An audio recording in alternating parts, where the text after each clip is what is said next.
Okay, तो Boruto 2 blue vortex का नया चैप्टर आ चुका है, तो चलो उसे एक्सप्लेन करना शुरू करते हैं। चैप्टर के शुरू में हम देखते हैं सारदा को, जो कि अपने होकागे बनने का ड्रीम चोचो को बता रही होती है। इसके बाद हम एक और फ्लैशबैक देखते हैं जिसमें बोरुटो सारदा को बता रहा होता है कि उसे शायद होकागे बनना है जैसे सासके है, और जैसे सासके नारुतो का राइट हैंड है वैसे ही बोरुटो को सारदा का राइट हैंड बनना है। उसके बाद हम एक और फ्लैशबैक देखते हैं जिसके अंदर सुमिरे सारदा को बता रही होती है कि वो कैसा फील करती है बोरुटो के बारे में। इसके बाद हम एक फ्लैशबैक देखते हैं जिसमें नारुतो सारदा को बता रहा होता है कि एक होकागे के लिए पूरा विलेज उसका परिवार होता है। इसके बाद हम सारदा का माइंडसेट देखते हैं जिसमें वो बोल रही होती है कि मैं एक्स्ट्रा ऑर्डिनरी शिनोबी नहीं हूँ नारुतो या फिर मेरे डैड की तरह, यानी सारदा सेल्फ अवेयर तो है।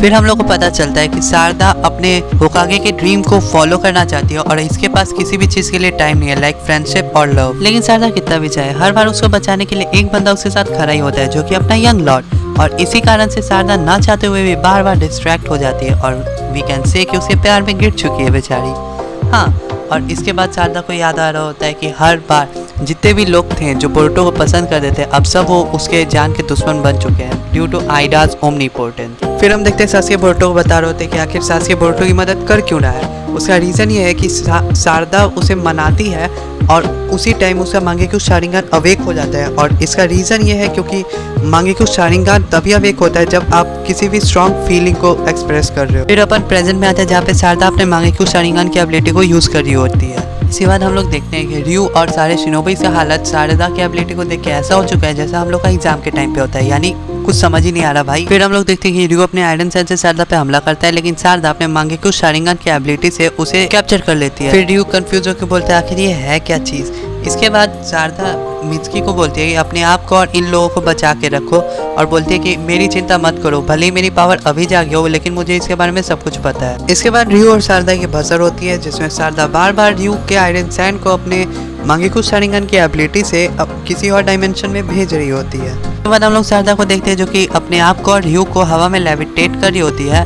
किसी को समझ नहीं आ रही है क्या हो रहा है, लेकिन मित्सुकी समझ जाता है कि ये ग्रेविटी को काइंड ऑफ कंट्रोल कर रही है अपने 4 स्पेयर्स को यूज करके। रयू नीचे आने के लिए अपना आयरन सैंड यूज करता है, लेकिन सारदा का जो भी एबिलिटी है उसे रयू का आयरन सैंड उसमें शक हो जाता है। सारदा भी लाइक चादर मोड़ मेरा राज चलेगा यहाँ पे। मित्सुकी को यहाँ पे समझ में आ जाता है कि सारदा का मांगेक्यू शारिंगान उसी चीज को शक कर रहा है जिसपे सारदा पिन पॉइंट कर रही है। उसके बाद अपन देखते हैं कि रयू अपने गुस्से में अपने आयरन सैंड से सारदा पे हमला कर देता है, लेकिन सारदा फिर से अपने वो जो स्पीयर था उसका यूज करके रयू के आयरन सैंड के साथ रयू को भी उसी में घिसने लगती है, क्योंकि वो बहुत ज़्यादा बड़ा है और इससे रयू को बहुत ज़्यादा दर्द होने लगता है और वो दर्द से चिल्लाता भी है। फिर अपन देखते हैं रयू वहाँ से भागने के लिए क्लॉग्रिम्स को समन करता है, लेकिन वो वहाँ से भाग नहीं पाता, लेकिन उसके 2 उंगली जो शिंजू डायमेंशन में क्यूब है वहाँ से निकल रहे होते हैं, जिसको जूरा भाई साहब भी नोटिस कर लेते हैं, लेकिन वो उसका मदद नहीं करता। फिर अपन लोग देखते हैं कि सारदा अपने स्पेयर का पावर और ज्यादा बढ़ा देती है, जिससे उसे राइट आंख से खून भी बहने लगता है। इसका मतलब ये उसके राइट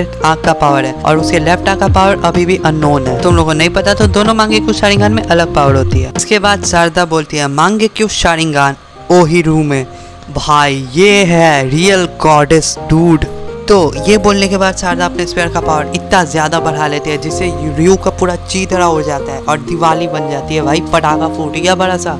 और इसके बाद सारदा जो है वो बेहोश हो जाती है, लेकिन मित्सुकी उसे पकड़ लेता है। ये सब उसके ज़्यादा चाकरा यूज़ करने की वजह से हुआ था और रयू का थॉर्न सोल बनने लगता है। अब हम लोग आते हैं मात्सुरी और कोना हम लोग के बैटल में, जहाँ पे मात्सुरी आधी फटी हुई है अभी, और हाँ मात्सुरी कोना हम लोग को बोलती है कि साले तूने मेरा काटा कैसे, और फिर जो है मात्सुरी इस कोना हम लोग को स्टैप कर रही होती है और उसी टाइम पे मात्सुरी को एक शूरिकेन आके लगता है और फिर उसके पीछे एक बंदा टेलीपोर्ट होता है, मात्सुरी को पीसेस में काट के रख देता है। और ये है स्ट्रॉन्गेस्ट शिनोबी जिसने आज तक का स्ट्रॉन्गेस्ट रासेंगन बनाया है, और ये है अपना यंग लॉर्ड बोरुटो। कजिन को जी बोरुटो पे चिल्ला के बोलता है कि गधे तूने मेरा सारा प्लान बिगाड़ के रख दिया है। फिर जूरा को भी ये सेंस हो चुका है कि बोरुटो बैटलफील्ड में आ गया है, तो वो बोलता है कि देयर यू आर ओत्सुत्सुकी बोरुटो। इसी के साथ ये चैप्टर खत्म होता है। शुरू में जितना भी पैनल था वो सिर्फ फ्लैशबैक पे था।